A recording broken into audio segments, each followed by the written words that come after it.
Hey, what's up guys, how's it going? In today's video, we're going to learn about top 10 array methods to learn to become a pro JavaScript developer. In the previous video, we have learned about how to add this beautiful parallax effect to your landing page. In case if you have missed the video, I'll put the link on the description and also on the cards so you can check that out after watching today's video. So in today's video, we're going to learn about the top 10 array methods. Now, I have already written a blog post about it on my website, qscoding.space. You can use this for your future reference. I'll put the link on the description. And also you will find other blog posts about full stack web development on qscoding.space, so feel free to check that out. So, arrays are really important in JavaScript. We always have to use arrays in our day-to-day programming, so it is very important to know how to work with them very efficiently.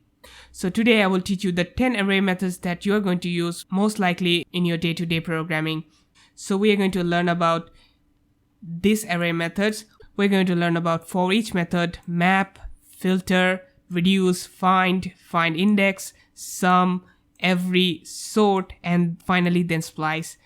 Now the first 9 array methods are iterative methods. Iterative simply means looping, and also they are higher order function. If you don't understand higher order function, I will give you a brief introduction of higher order function and arrow function.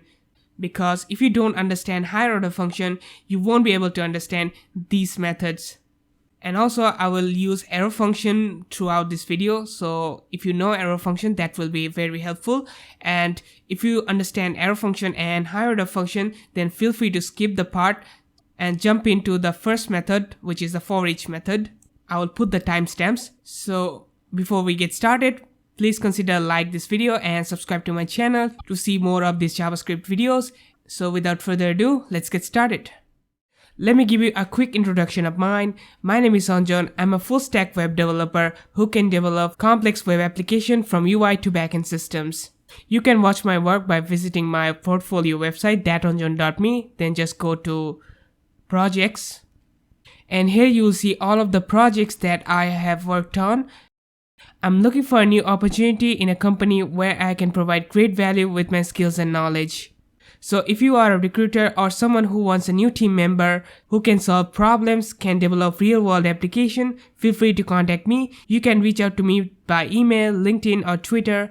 All of the links are going to be in the description just for you. Alright, enough of my introduction. Let's get straight into the tutorial. Alright guys, so first of all, we're going to learn about the higher order function and the arrow functions. So what is a higher order function? A higher order function is a function that takes another function as parameter. Doesn't make sense, right? I know. So let's try to make sense. Let's first create a simple function. So function, I'm gonna call it HOF. It takes a parameter. I will call it arg. And I'm just gonna console log the arg. And let's call the HOF function. And arg will be like hello world. And you can see hello world has been printed out. Now we know that as an argument we can pass string, booleans, objects, numbers, arrays, anything we want. But can we pass a function here? Yes, we can. So let's create another function. So function, I will call it callback. It won't take any argument for now. And let's just console log callback. And instead of the hello world text, I'm gonna pass the callback function as argument. The callback function has been printed out. So if we can print out this function, arg is equals to this function. If we can print out that function, we can also call that function. So let's try to call this arg. And you can see callback has been printed out. Now what is happening here? Now when we call the HOF function, we pass this callback function as an argument. Then this arg parameter becomes this callback function. And then we are just calling that function. And as simple as that. This is what we call a higher order function. This function that you are seeing, the HOF function, is a higher order function. Why? Because it is taking a parameter and that parameter is a function. And in the function call, you can see that we have passed a function as an argument. So that's why it's called a higher order function. and the function that is passed as an argument is called a callback function. That's why I named it as callback. This callback function can take parameters, so let's call it param, and let's just print out the param. So if we pass like 10, then 10 should be printed out on the console. See, 10 has been printed out on the console. So that's how an higher order function and a callback function works. I hope this makes sense to you. So now that we know what an higher order function is and a callback function is, let's learn about the arrow function. Let's create another function. Function getSum. It will take two parameters a and b, and we will return the sum of a and b. And if we call getSum with 1 and 2, we should have 3 in the console. Oops, we have to console log it. And you can see 3 has been printed out. So that's our normal function, but there's an easier and a much more cleaner way to write functions in JavaScript, which is called an arrow function. They are function expression. So const, actually I'm just gonna comment out this function. So I'm gonna call it again getSum. Just like normal function, arrow function can also take parameters, and we also have to give parentheses for them. So a and b. Then we need to give a arrow. Simply an arrow is an equal sign, then a greater than sign. And then again, we have to use curly braces. So I just want to return a plus b. And you can see 3 has been printed out on the console again. So this function and this function is working fine.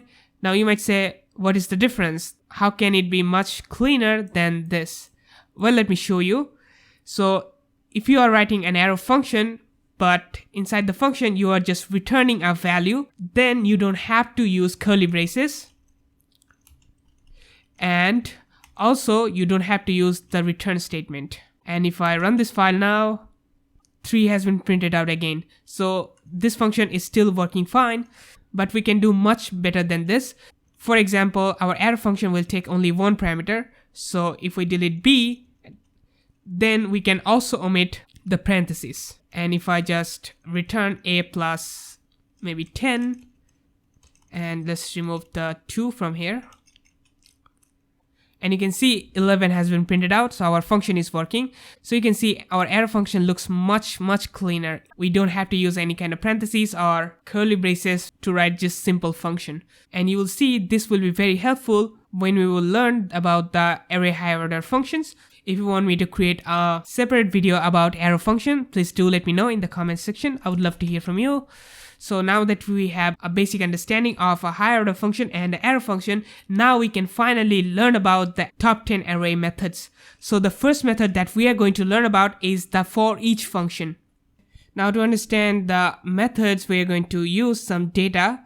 So in my blog, if I scroll down, here is some data that we will use to understand the methods. So I'm just gonna copy them and I will paste it here. So we have a users array, and inside the array we have 10 objects. Each of the object is containing a name and their age. So the first method we will learn is the forEach method. If I ask you to print out all of the users' name, how would you do that? Well, you would use something like this. You would use a for loop, and on each loop you will get a user name, then you will print out the name. And if I run this file, you can see it works. But with forEach method, you can achieve the same thing with much more cleaner way. So I'm just going to delete the loop. So users.forEach. And like I've told you, forEach method is a higher order function. So it will take a function as an argument. So let's pass a function. And our callback function will take 3 parameters. The first parameter is the current array item, which will be the user. Then it will have the current index. And finally, we will have the actual array, which is, I'm going to call it array. And if I just do a console log, user.name, it should give us the same result. And you can see the user names are printed. So what is really happening here? So at first, the forEach method creates a loop, and that loop will run over the entire users array. And on each loop, our callback function will be called, and when it will call the function, it will pass 3 arguments. It will pass the current user, the current item, which will be this user. Then it will get the current index, and finally the actual array will be passed. On the first loop, it gets the current user, which is this, and we print out user.name. And that's how it really works. So if I show you what really happens behind the scene using a for loop, that's what really happens behind the scene. So we have this for loop which will run over the entire users array. So you can see I equals to 0, I will be less than user's length. Then we get the current item using the index, and then we call the callback function item, then the index, then the actual users array, and the callback function looks like this. We have this item, the index, and the actual array, and then we just console log the item. So that's what really happens behind the scene. Now I'm explaining the forEach method in depth because if you understand the forEach method, then rest of the methods are going to be very easy for you. But if you don't understand what is happening behind the scene, what is really going on with the forEach method, then you will not understand other methods. So that's why I'm taking a little bit of extra time to explain the forEach method. Okay, so I'm just going to delete all of this. And like I've told you, with arrow function, you can write things much more cleaner way. So you can see that we are just doing only one thing in the function. So we can omit this curly braces and we can put the console log at the same line. And you can see the function is still working fine. So that's how forEach loops really work. I can also print out the index with the username if I want. So I'm just going to pass index, then comma, user.name. And you can see all of the array indexes are printed out with the username. So that's how forEach method really works. So now let's move on to the second method, which is the map method. So I will delete this line. So what if I told you to create an array of usernames? How would you do that? You might use a for loop, but with map method, you can do it much more easily. You don't even have to use a forEach method. So users.map. And again, our callback function. Now in this callback function, we will get same parameters like before, the current item, then the index, then the actual array. So I don't need the index or array, I just need the current item, and I will call it user. And the map function creates a new array for us. And from the callback function, we have to return something. So the map method will loop over the users array, and whatever we will return from the each loop will be pushed into that newly created array. After the map method is done with looping, it will return us that array. So we want to return on each loop the user's name. So we just have to return user.name, and I can store the returned array const user names. And if I do a console log user names, and you can see we have an array printed out on the console, and the array is containing all of the user names. If you want all of the user ages, you can still do this. I will copy this, so I'm gonna call it ages. So instead of name, I will use age, and let's console log ages, and you can see all of the ages are inside the array. And you can see we have an array, and the array is containing all of the user ages. So that's how map function really works. So I will delete this code. Now let's learn about the filter method. Now the filter method is almost similar to our map function, but instead of returning a value from the callback function, we have to return a condition. So now let's create a new array out of the users array, and that new array will contain all of the users whose age is more than 30. So you can do this really easily with filter method. So users.filter, and again it will take the same parameters as before. So I will call it user. Now from this callback function, we have to return a condition, and when the filter method will loop over the users array, it will apply that condition to every single item. If any item matches with that condition, then that item will be pushed into an array, and after the filter method is done with the looping, it will return us that array. So we just have to return user.age is more than or equals to 30, and we can store that in a variable, the returned array const over 30, and let's do a console log over 30. and we have an array of 6 items, and all of the user ages are more than 30. So that's how you use a filter method. And another thing you can do is you can do a method chaining with this array higher order functions. So let me give you an example. What if you want to create an array of usernames whose age is more than 30? Now we have a array of users whose age is more than 30. Now you might say that I'm gonna run a map method on the over 30 array. So let's do this. Const names over 30 dot map, again user, and we just have to return user dot name. And if I just print out names, and you can see we have an array of usernames. We are doing this in 2 steps, but you can do this in 1 step. You can just cut the map method from here and you can paste at the end of the filter method, and now we have method chaining. And if I change it to names, and you can see we have the same result. We have an array of usernames.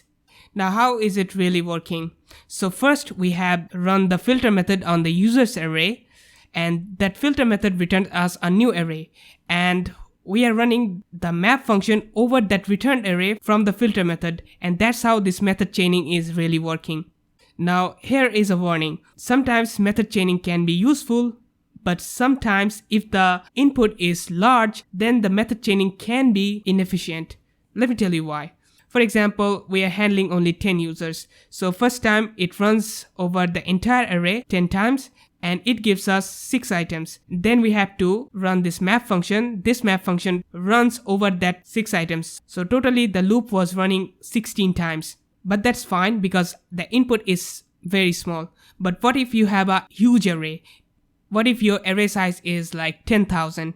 If you do that, then it will be inefficient because on the filter method, the loop will run 10,000 times. And for example, the filter method will return you 8,000 item inside an array. Then the map function will run another loop over that 8,000 item. So totally the loop will run 18,000 times. So that will be very inefficient.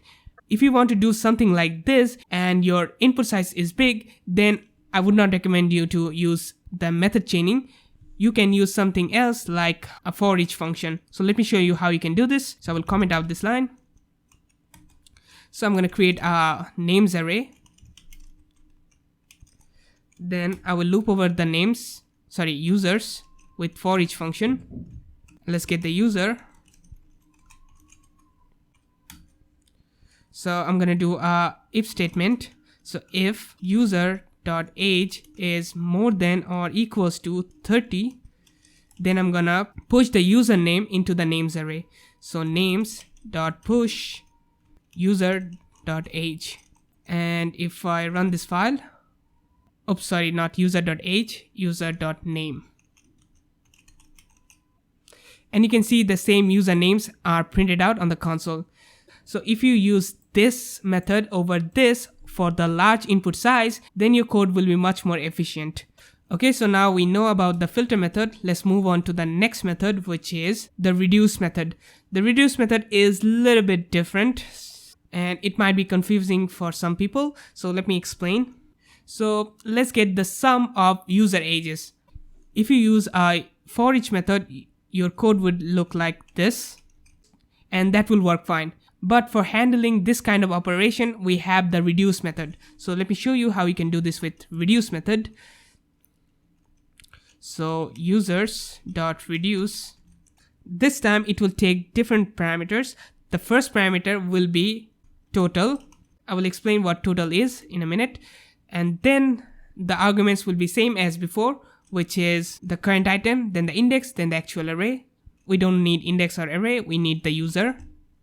And from here, we need to return something, but let's leave it empty now. And the reduce method actually takes 2 parameters. First the callback function, then an initial value. The reduce method needs some kind of value to get started on the loop, so we need to pass that, and I'm gonna call it 0. And on the first loop, or you can say iteration, this total value will be the initial value. So on the first loop, the total will be 0. And like I've told you, we have to return something. We're going to return total plus the user.age. So on the first loop, total will be 0 and the user age will be 30. So it will return 30. And on the next loop, this total value will be the return value of the previous loop. So previously we had returned 30, then the total will be 30. And on the second loop, we will return 30 plus user.age, which is 25. So 30 plus 25 is 55. We will return 55 and we will keep doing that over the users array. And after looping over the whole array, the reduce method will return the total value. And that's how we will get the total age. So I'm going to store it in a variable, const total age, and let's console log total age. And you can see total age has been printed out, which is 307. If I change the initial value from 0 to like 100, it should be 407. See, the value is 407. So that's how the reduce function really works, and it will be easier if I show you what is really happening behind the scene. So basically it works like this. We have this total variable and the initial value is 0, and then we loop over the entire users array. On the loop, we are calling the callback function. We're passing the total variable and the current user, and on the callback function it takes the total and the item, and we're just returning the total plus item age, which is actually the user age. So whatever the callback function is returning, we are adding that value with the previous total value. Then on the next loop, we are doing the same thing again and again, and that's how we will get the total value, or you can say the total age. That's how it really works. It might seem confusing, but you can always rewatch this video, or you can read my explanation from the blog. Okay, so that's how reduce work. Now let's learn about the find method. Find method is really easy. The find method will find you an item from the users array. So let's get the user whose name is John. So const users.find, and again it will take the same argument, the current user, and like filter method we have to return a condition. So we want to check for if any username is equals to John, and if this condition is true for any of the item of the array, then that item will be immediately returned and the loop will be stopped. So let's run this file and let's get the user, and you can see we have this user object named John, age 30. If any item doesn't match with this condition, then undefined will be returned. So let me replace this with my name, and let's get the user. And you can see undefined has been printed out. So that's how find method works. The next method we're going to learn is the findIndex method. It is almost same as the find method, but instead of returning that item, it will return you that index. Let's use findIndex, and let's change it again to like Jane, and let's console log the user. And you can see 8 has been printed out because 8 is the index of this item. So let's see what it returns if it doesn't find any item. It returns you -1. So that's how findIndex method works. Now let's learn about the sum method. So I'm going to check if any user has a name of Julie.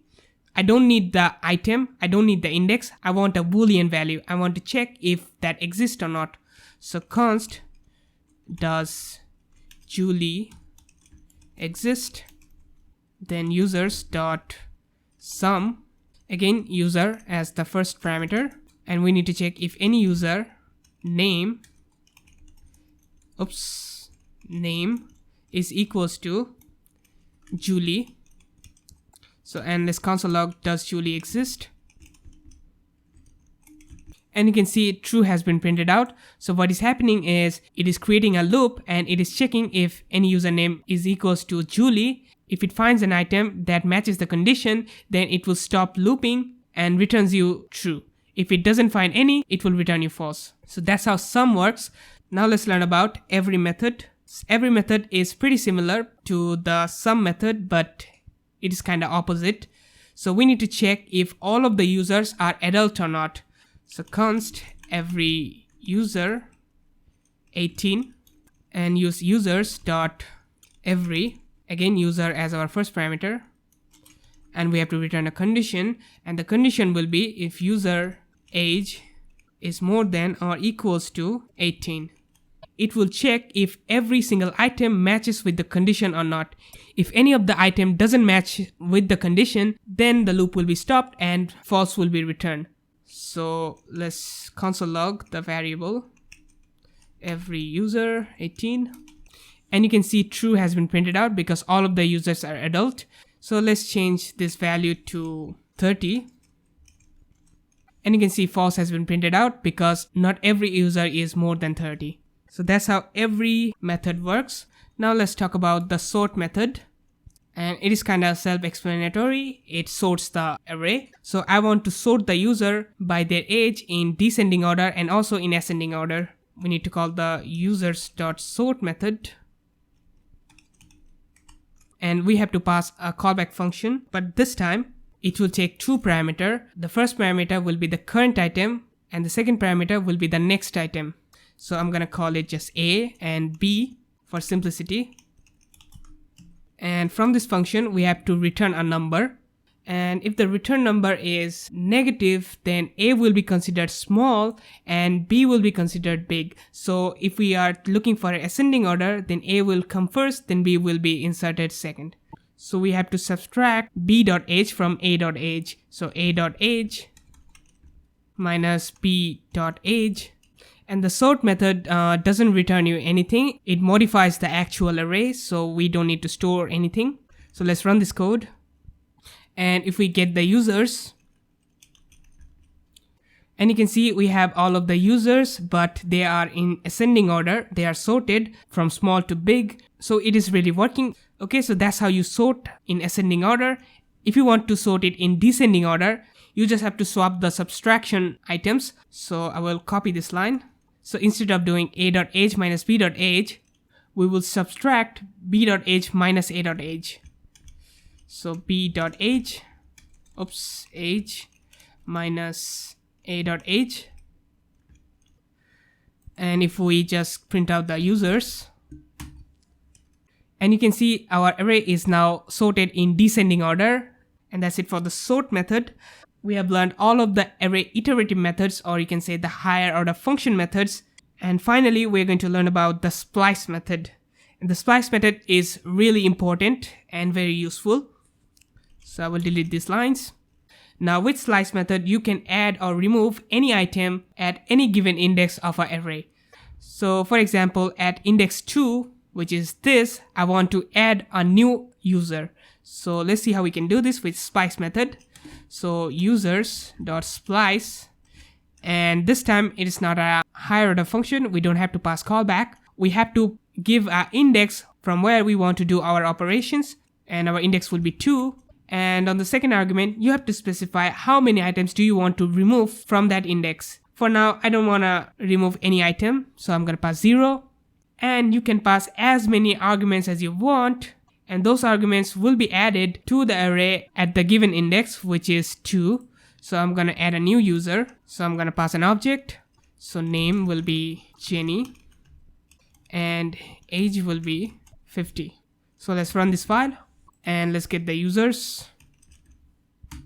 And you can see we have 11 items inside the array, and on the second index we don't have Bob like we have here. We have Jenny, the new user.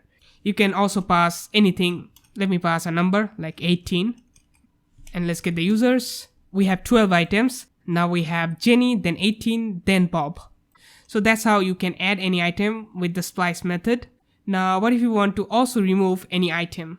So we have given the index 2. From the index 2, I want to remove 2 items. So I'm going to replace 0 with 2. The splice method also returns you an array, and if you remove any item from the array, those items will be returned inside an array. So I can store it in a variable const removed, and let's get the users. And you can see we still have 10 users, but we don't have Bob and Mike, because from index 2 we have removed 2 items, Bob and Mike, and we have attached 2 items, Jenny user and the number 18. And if I get the removed array and we have 2 items in the removed array, and we have Bob and Mike inside the array. So that's how splice method works, and we have learned about all of the 10 methods that we should know to become a pro JavaScript developer. I mean, only knowing those methods will not make you a totally pro JavaScript developer, but you will be very efficient in JavaScript programming. And if you have stuck till the end, thank you very much. I really appreciate that. And like I've told you, I'm going to show you 2 more extra methods. So let me teach you those methods. So I'm going to delete this code. So the next method that we are going to talk about is the slice method. It will slice the array of a given size, and then the slice method will return you that array. But it will not modify the actual array. I mean, it will not remove anything or add anything. For example, if you want all of the items from index 2 to index 4, let's see how we can do this. So const slice users, doesn't really matter what I call here. So users dot slice, and we have to pass 2 arguments. We have to specify the starting point, which is 2, and we have to specify the ending point, which is 4. So we want to remove the items of index 2, 3, and 4.